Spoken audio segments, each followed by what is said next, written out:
A ton of new information has released for Resident Evil 4 Remake, and in this video we're gonna get through it all, including every edition available, the implementation of QuickTime events and how frequent it will be, some bad news regarding fans of the dog in the original Resident Evil 4, as well as some combat changes that are considered a big deal amongst fans. So without wasting too much time, let's get right into it. This is another episode of the Daily Gaming Report. Hey, what's up guys, OP Gamer here. The first news is about Resident Evil 4. Resident Evil 4 has been officially revealed in a big way, and a ton of new information is coming out on the daily now. First, let's get into every edition of the game. There is the standard edition for $59.99 US for PC users, but if you're on console, it is $69.99 US, and obviously it includes the base game. Then there's the deluxe edition, and for PC users that will cost you $69.99 US, but for console users it will cost you $79.99 US. It will include the base game as well as some extra DLC packs with character skins, items, and the classic soundtrack. Then we have the collector's edition, which is the best edition of the game that you can get. It costs $250 US.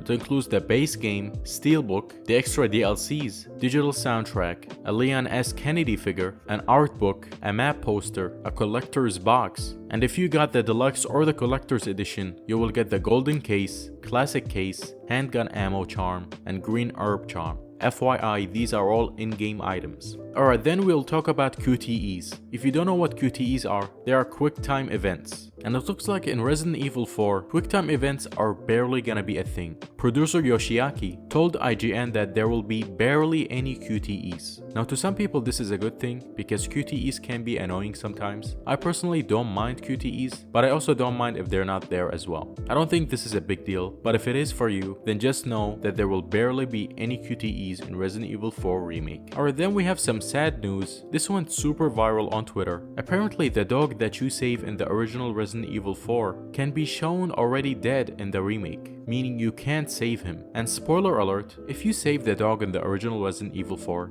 he comes to save you later on. That means that in Resident Evil 4 Remake, this entire feature won't be here. Honestly, it kinda sucks. It was a cool little feature in the game, but yeah, the tweets about this gathered so much attention. IGN tweeted about it and gathered over 70,000 likes, along with the Twitter account Can You Pet the Dog retweeting IGN's post and saying WTF, and that gathered over 210,000 likes. So it's safe to say that a lot of people are upset about the decision to kill the dog early in the game. Alright, then we move to the final news about Resident Evil, and it has to do with the combat of the game. Apparently there are gonna be a lot of changes in the combat. And one of those big changes is the fact that you will be able to parry a chainsaw with your knife. That's right, you can block a chainsaw with a knife in Resident Evil 4 Remake. I'm getting Metal Gear Rising flashbacks as we speak. Honestly, I think it looks cool. Some people say, oh, it's not realistic. I mean, if you think about it, nothing is realistic about this game. It's a game about zombies, and zombies don't exist. So it just looks cool, and I don't mind it personally. Alright, that was a lot. Now we have to move on to the next news topic. The Callisto protocol has finally gone gold. If you don't know, when a game goes gold, that means that it is guaranteed to not get delayed. Well, at least for the most part. This means that the Callisto protocol will 100% come out on December 2nd.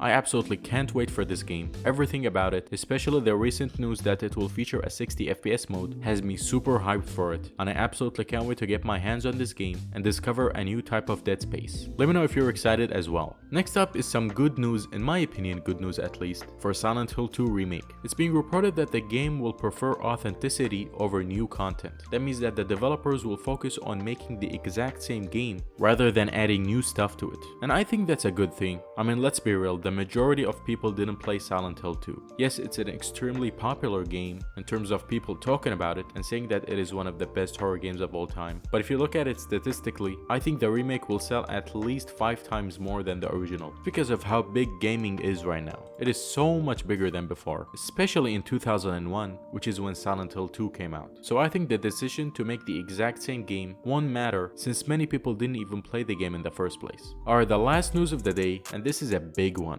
Sony tweeted about Bloodborne and then quickly deleted it. This makes absolutely no sense. There is no way this is a mistake. This is definitely a hint at something coming. Either a Bloodborne 2 or a 60 FPS patch for PS5, similar to the Legacy of Thieves collection for Uncharted. People screenshotted the tweet, and I mean, look at this. This can't be more clear. Sony says, "Can you see it? Which PlayStation game covers are we zooming in on?" Come on, people. Sony knows how many people love Bloodborne and how many people talk about it and want either Bloodborne 2 or an update patch. I think this is definitely a hint at something coming very soon regarding Bloodborne. Could be even a movie, seeing how the recent reports say that Sony wants to invest more money into From Software to make more movies. So this could be either a tease for a movie, a sequel to the game, or an update patch. Let me know what you think it will be. Alright, that was all the news for today's episode of the Daily Gaming Report. I hope you guys enjoyed this episode. If you did, please do leave a like on this video in order to support the channel and help it grow. Also, subscribe to the channel for your daily gaming news, and don't forget to hit the bell notification icon to never miss any future uploads. That's all from me now. I'll catch you next time.